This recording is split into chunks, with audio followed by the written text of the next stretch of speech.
Bueno, para empezar, no me gusta hablar mal de las personas las cuales no se lo merecen, pero hay ciertos tipos de personas que no se merecen ni que hablen mal ni que hablen bien de ellos. Simplemente tratarlos como lo que son, como lo que se merecen, ¿no? Y pagarles con la misma moneda, y no en el sentido filantrópico de esa conocida expresión, sino en el sentido de darle a la persona lo que le corresponde para que sienta en carne propia el filo de su propia espada, haciendo un poco de apología a la venganza, ¿no? No me gusta hablar mal del gobierno, de nuestro presidente, ni de nuestros representantes, siempre y cuando estos realicen sus funciones y cumplan con ellas, ¿no? Con la visión social y no con una visión personal. Mas no critico por el simple hecho de vivir en el extranjero o tal vez ser un niño rico, hijo de padres banqueros, o porque algunos políticos me dan posiblemente algunos favorcitos o me ponen unos miles de dólares en los bolsillos. No, no es mi estilo. Porque más que vender mi honor, se trata de con cuánta tinta manchas tu legajo, ¿no? Y hoy en día vamos a hablar de una persona la cual tiene unas manchas muy pero muy grandes, las cuales las disimula con la apariencia. Es un lobo vestido de oveja. Desde el punto de vista político y en un país que ha sufrido tantos traumas institucionales últimamente como el Perú, donde hay dictadores. Y antes de empezar, debemos tener claro quién es Jaime Bailey. Jaime Bailey Lex nació en Lima el 19 de febrero de 1965. Es un escritor, presentador y periodista peruano nacionalizado estadounidense y radicado en Miami. Su trayectoria televisiva comenzó en 1983 como entrevistador de celebridades y políticos, donde se le reconoció por un característico estilo irreverente e incisivo, ¿no? Ganó fama rápidamente por su corta edad y su posición conservadora en temas de política peruana. Jaime Bailey es hijo del banquero Jaime Bailey Llona y Doris Mary Lex Colmenares. Por parte de su familia paterna es bisnieto de la escritora Mercedes Gallagher y nieto de James Francis Bailey, expresidente del Banco Latino. Por su familia materna es sobrino del político Ricardo Lex y del empresario minero Roberto Lex, ¿no? Estudió en colegios de Lima, en el primer año de primaria en el Inmaculado Corazón y luego 9 años en el Markham College, y terminó la secundaria en el Colegio San Agustín, ¿no? Me imagino que los profesores de estos colegios deben estar orgullosos de su gran alumno, ¿no? Bailey ha sido condecorado en 3 ocasiones con el premio Emmy, los mismos premios Emmy que reciben millones de críticas, ya que siempre dejan de lado a los mejores programas y siempre nominan a las mismas tonterías de siempre, ¿no? Al parecer hay algo raro ahí, hay algo que no cuadra. La tecnología de hoy en día permite descubrir grandes mentiras, ¿no?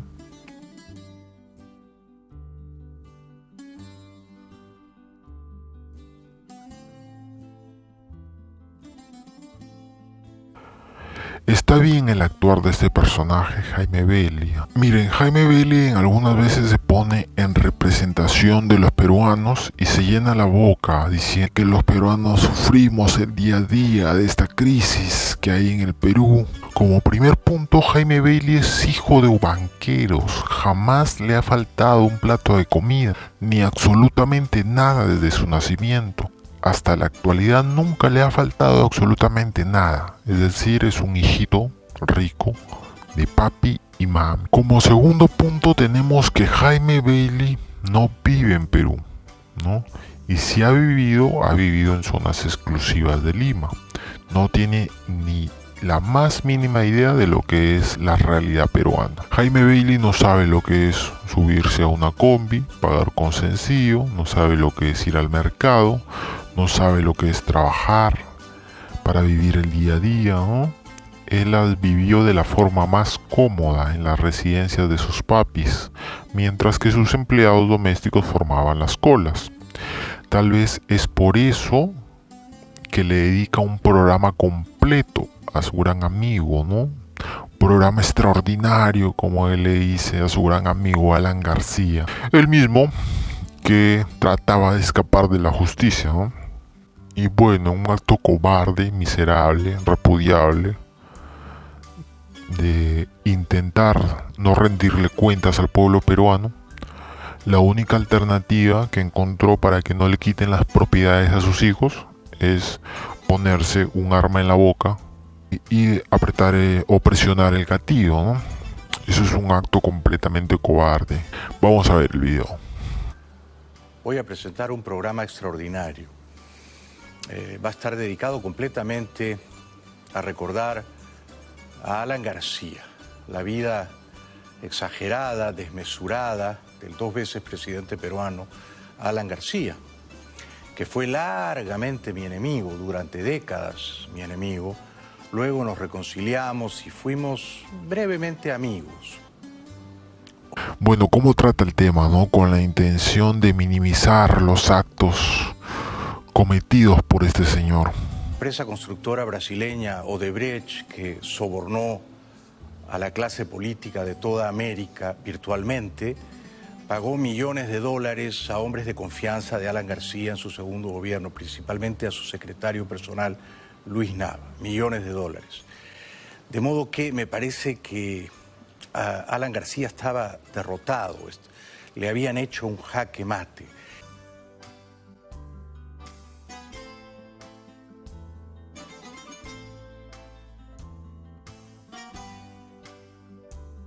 Al cual la mayoría de peruanos lo llama el gran ladrón del Perú. Y menciona que ir a la cárcel es una humillación, ¿no? Una indignidad, ¿no? Aún autodestruyéndolo. Ha preferido eso a la indignidad, la humillación de ir a la cárcel. García, cuando la policía entró en su casa de Miraflores, pidió ir a su dormitorio para hacer una llamada telefónica a su abogado, sacó un arma de fuego y se pegó un tiro en la cabeza. Al parecer a este estudiante de Derecho de la Católica, de la gran Universidad Católica, no le enseñaron o no le explicaron sus profesores de la Católica que si realizas un acto que está tipificado en el Código Penal, será sancionado, ¿no? Eso básicamente lo conoce hasta un estudiante de primer ciclo de cualquier universidad que enseña Derecho. Y la cárcel básicamente es una sanción que se aplica en las normas de este Código Penal, ¿no? De este cuerpo normativo, para que pagues por los delitos que cometiste. Pero él lo pinta de la gran humillación, la gran indignidad. Uy, no, qué malas son las normas peruanas, ¿no? Me gustaría que dedique un programa también para los asesinos, los violadores, los asaltantes de bancos, ¿no? A ver si allí también trata la sanción de, uy, no, la gran humillación. Uy, no, qué vergüenza para los violadores, pobrecitos. ¿Cómo les van a hacer eso, no? Y siendo estudiante de Derecho de la Universidad Católica del Perú. Lo cual no me asombra, porque han salido grandes joyitas de la Universidad Católica, la gran universidad que cobra más de $1000 y sales bien preparado, ¿no? La misma universidad de la cual salió Alan García, un abogado que nunca ejerció. Mira, sales tan preparado de esa universidad que ese va a ser tu nivel. Y si no, sales al nivel del capitán del ejército, periodista del New York Times y la BBC de Londres, ¿no? Ministro de Justicia General en Counter-Strike y futuro Rambo. Entrevistador y abogado también de la Universidad Católica, el popular Mijael Garrido Leca. Tengo que pagar 18 años de crédito hipotecario. Con 3.500 soles no puedo solventar ser congresista. Les estoy siendo absolutamente sincero. Lo que voy a hacer es ganarme el sueldo de un congresista trabajando desde la madrugada hasta que termine el día para tener mejores leyes. Mira, qué lindo, ¿no? Yo también voy a ser congresista, pues. Qué chistoso eres. Quiere decir que tú vas a entrar para pagar tus deudas. Y nosotros, que solamente ganamos 1.200 soles o 2.000, tenemos que pagar nuestras cuentas honorariamente. Me imagino que los profesores de la Católica deben estar orgullosos de sus grandes alumnos, profesionales del derecho, que siempre saben lo que hablan y sus actos tienen concordancia con cada palabra, ¿no? Después de estudiar ahí, probablemente tus papis te colocarán en algún canal, moverán sus contactos para conseguirte trabajo y podrás realizar tus preguntas, ¿no? Las preguntas que te enseñaron en la Católica. Preguntas como esta. Por lo siguiente, muchos de los reglamentos y de estructuras legislativas y legales del Estado funcionan como una carta a Papá Noel. Nuestros gobernantes escriben cosas con mucha expectativa que en realidad no tienen ninguna traducción a la realidad. Entonces mi pregunta es, usted se presenta como un candidato joven y el candidato de los jóvenes, que dicho sea de paso, lo es. Yo también soy joven, tengo 26 años y escucho en usted mucho ímpetu por cambiar las cosas. No hay ninguna posibilidad de que pueda ser el campesino peruano, el dueño de la riqueza y quitar al Estado de la ecuación y quitar un poco a los políticos de la política. A ver, no, como te digo nuevamente, hay otras formas. Lo que pasa es que las otras formas son las que plantean todos los demás candidatos. Bueno, en este caso entonces tendré que coincidir con ellos que hay otras formas. El reglamento para poder solucionar ese tema lo hace el Ejecutivo, no el Congreso. Entonces eso va a estar en poder del Presidente de la República. Correcto. O tal vez como esta. Una pregunta para terminar. Imaginémonos que usted es la gobernante de un pequeño pueblo imaginario. En este pueblo viven 5 familias y cada familia, son todas pobres, percibe de ingreso mensual 5 monedas. Y usted tiene que elegir cuál va a ser la sexta familia que se va a mudar al pueblo. Puede ser una sexta familia con un patrimonio de 5 monedas o puede ser una sexta familia con un patrimonio de 100 monedas. ¿A cuál de las dos elegiría? No entiendo la lógica de su pregunta, perdónenme. Quiero saber. O quién sabe, tal vez como esta, ¿no? Estoy seguro que quienes hacen periodismo de investigación lo harán y quienes hacemos periodismo de conversación, todo periodismo, hay que blindar. Todo periodismo es investigación. Todo periodista que no investiga realmente no es periodista. Lo único que llamamos periodismo de investigación es esa cosa que requiere más tiempo, más profundidad, más concentración, pero al final lo que hacemos todos es investigar. Seguro que quienes hacen periodismo de investigación lo harán y quienes hacemos periodismo de conversación. Y no tengo nada en contra de la Católica, pero sean conscientes, pues si van a pagar más de $1000, ¿no? Que sus alumnos salgan bien preparados, pues que no sean puro fururú farará, como decía mi abuelita, ¿no? Que no sean pura apariencia. De las apariencias sí se puede vivir un tiempo, sí, pero no toda la vida vas a vivir de apariencias, pues. Ahora, Jaime Bailey se toma la facultad de hablar del Estado y del presidente, Estado en el cual él no vive, ¿no? Sociedad con la cual no tiene contacto porque vive en Miami, y aún así quiere darnos clases, ¿no? De su gran sabiduría de la Católica y derechos constitucionales. Veamos lo que dice el gobierno actual. Este es un acto constitucional previsto en el artículo 134 de la Constitución. Bueno, él dice que es constitucional, otra gente dice que no. Y yo conozco a gente muy inteligente que dice que no es constitucional. Sé que hay gente que le susurra al oído que tiene que cerrar el Congreso.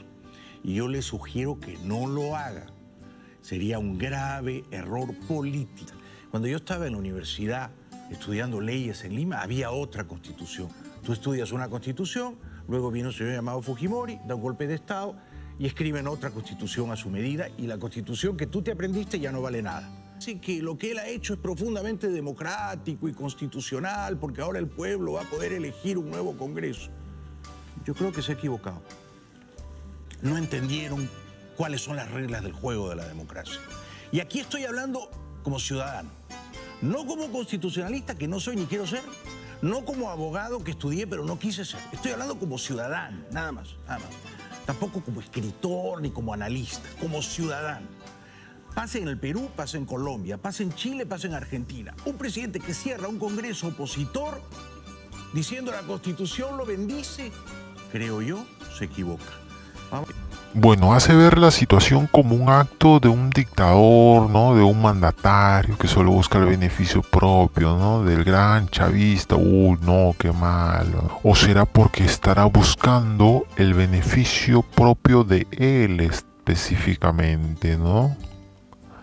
Es decir, aquí debe haber gato encerrado, ¿no? Esto no es de ahora. Aquí en Perú y en cualquier otro país del mundo, sabemos que los periodistas se venden como prostitutas baratas a los políticos para apoyar y respaldar posiciones. A lo general del aire, es decir, si un partido político, vamos a poner por ejemplo el partido Naranjita y el partido Estrellitas del Cielo, si Naranjita y Estrellitas del Cielo no pueden continuar realizando contratos corruptos, vendiendo y desmantelando al Perú, ahora sí tienen que utilizar los medios para poder mentirle a los ciudadanos. Y los ciudadanos se van a creer esa gran mentira como una gran verdad. De esta manera, los engañados estarán por siempre creyendo algo que posteriormente no les va a beneficiar en absolutamente nada, ya que cuando cumplan sus objetivos, lo único que van a realizar estas personas es utilizar las normas a su favor y no en favor del pueblo. Entonces, Jaime Bailey, ¿a quién quieres engañar, por favor? Mejor dinos por cuánto ya has vendido las nalgas y así nos ahorramos todo esto, ¿no? Una persona que no vive en Perú, nunca ha vivido, no conoce la realidad social, ¿tú crees que va a opinar de forma objetiva pensando en el bienestar social? No, pues. Eso es imposible. Él solo va a opinar lo que le conviene a él, a sus amigos, pero jamás lo que le conviene al pueblo. Vizcarra es presidente del Perú ahora mismo, no porque los peruanos lo eligieran presidente, porque él no fue candidato presidencial, no. Es presidente del Perú porque el Congreso, con amplia mayoría opositora, fujimorista, forzó a Kuczynski a renunciar. Si Kuczynski no dimitía, el Congreso lo iba a destituir. Con toda razón, además, en absoluta justicia. Porque Kuczynski había incurrido en actos muy groseros de corrupción con la empresa brasileña Odebrecht. Y encima miren la capacidad tonta de análisis que tiene. Él dice que Vizcarra es presidente gracias a la mayoría fujimoristas. Él básicamente quiere dar a conocer en ese mensaje que el presidente está ahí gracias a los fujimoristas, ¿no? Si el señor Vizcarra lo contratan para que ocupe el cargo de vicepresidente y por cosas de investigaciones, temas de corrupción, etcétera, destituyen al presidente, lógicamente que el vicepresidente va a tomar el lugar del presidente. ¿Por qué? Porque es su chamba, pues. Es su trabajo. Para eso lo han contratado. Para que por A o B saquen o destituyan, o como lo quieras llamar, al presidente. El vicepresidente va a ocupar el lugar y va a realizar las funciones del presidente, ¿no? Ese es su trabajo. Para eso se le contrató, ¿no? Esto se encuentra dentro de la Constitución, pero al parecer eso no le enseñaron al alumno de la Católica, ¿no? Y lo vemos que se emociona, al parecer le encanta su mediocre trabajo de hablar tontería y media. Y no solo lo hace en la televisión, también en sus libros, que son una completa basura. Sus libros de Jaime Bailey no me sirven ni para encender una fogata. Cuando tú lees un bestseller, es básicamente una obra de arte. Y cuando tú lees un libro cualquiera, ya sea hasta Coquito, si tú lo lees, lógicamente que te vas a nutrir en parte, ¿no?, de esa lectura. Pero hay una gran diferencia entre leer un verdadero libro y una porquería de texto, pues, ¿no? Y ahora, analizando su comportamiento, es una persona bastante depresiva, ¿no? Y no lo digo yo, lo dice su propia esposa. Miremos el video. ¿Qué es lo que más has aprendido de él? Bueno, a manejar el tema de su bipolaridad. Que que él no sabía que la tenía cuando nos conocimos. Cuando nos conocimos tomaba pastillas para dormir porque sufría insomnio. Y yo como nunca me metía, nunca hacía nada, porque pensaba, bueno, es su tema. Y él sabe que toma, que no toma, hasta que en 2014 él tiene esta crisis de pastillas y de depresión fuertísima. ¿Que casi lo lleva a la muerte? No sé si a la muerte, pero por lo menos está en una cama, digamos, con las luces apagadas, en depresión. Y... sin pararse. Claro, entonces, pero bueno, y eso está contado en el libro también, que... Soy una persona suficientemente feliz. No sabía qué hacer, no sabía cómo convencerlo y nada, lo ayudé, bueno, nos ayudamos juntos, él también se dejó ayudar y ahora nada, ya está. Supimos que era bipolar, porque hasta entonces no sabíamos, le dieron la medicación correcta y sí tuvo una época, eso fue en el 2014, claro, que tomaba muchas pastillas y tal, pero por suerte encontramos un doctor que lo pudo ayudar. Que lo diagnosticó bien. Y que lo diagnosticó bien y que lo medicó bien. Ya me imagino viviendo una vida miserable, depresiva, con problemas mentales, ¿no? Que lo agobian todo el tiempo. Tomando medicamentos para poder dormir y evitar sentirse culpable, ¿no?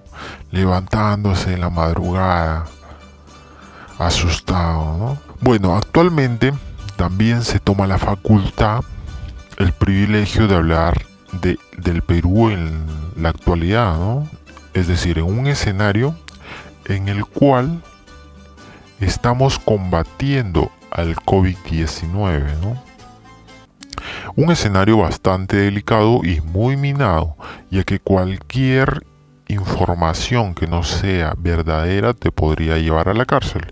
Y no lo digo yo, lo dice el Código Penal en el artículo 315A, el cual indica delito de grave perturbación a la tranquilidad pública. Indica el que perturbe gravemente la paz pública usando cualquier medio razonable capaz de producir alarma, será sancionado con pena privativa de libertad no menor de 3 ni mayor de 6 años. Si no retiran el programa de una u otra manera, pues que pague una indemnización al Estado, ¿no?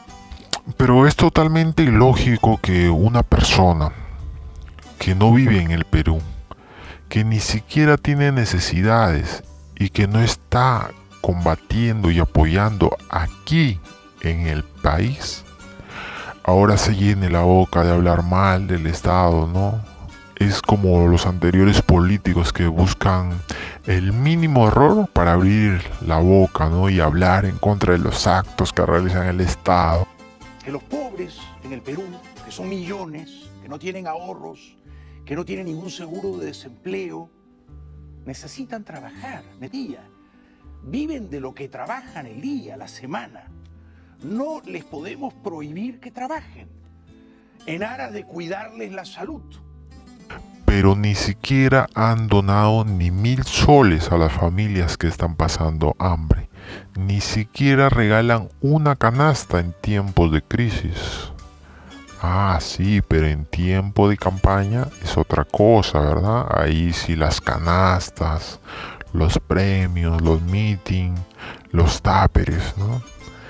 El kilo de arroz, el kilo de azúcar, ahí sí, pero ahora no. Ahí se ven pues quiénes son las verdaderas personas que trabajan para el pueblo. Entonces es ilógico pues. ¿Acaso ves a Jaime Bailey que ha enviado un sol para apoyar a los peruanos?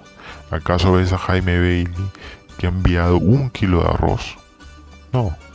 No debemos ser mansos corderitos que acatamos dócilmente todo lo que nos dice el pastor Vizcarra. No contacto de los infectados, como se ha hecho en los países que exitosamente han derrotado al coronavirus.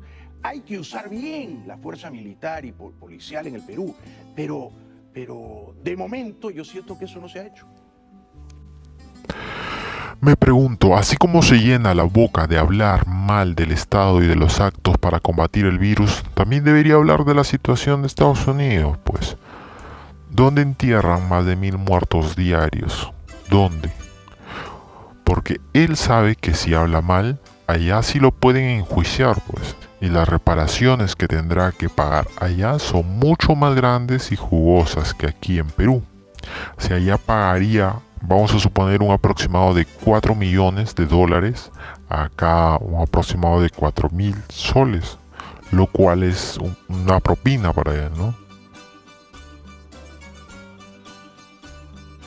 Ahora, ¿cuál es mi punto de vista de este personaje, ¿no? Que crea situaciones las cuales perturban a la sociedad? Bueno, desde mi punto de vista te digo de la manera más educada que te dejes de joder, pues, Jaime Bailey. Mejor dinos por cuánto ya has vendido las nalgas y de esta manera nos evitamos de tanta tontería, ¿no? Y que la prensa y los ciudadanos extranjeros que ven esta porquería de programa, que sepan que escorias como esa no nos representan, ni a mí, ni mucho menos a todos los peruanos. Y si vas a hablar de derecho, primero dile a tu profesor de la Católica que te capacite bien, pues, para que puedas hablar con concordancia, con coherencia, ¿no? Con ética. Lo único que hacen esta clase de personas es causar daño a la sociedad. Y dime, ¿cuál es tu punto de vista?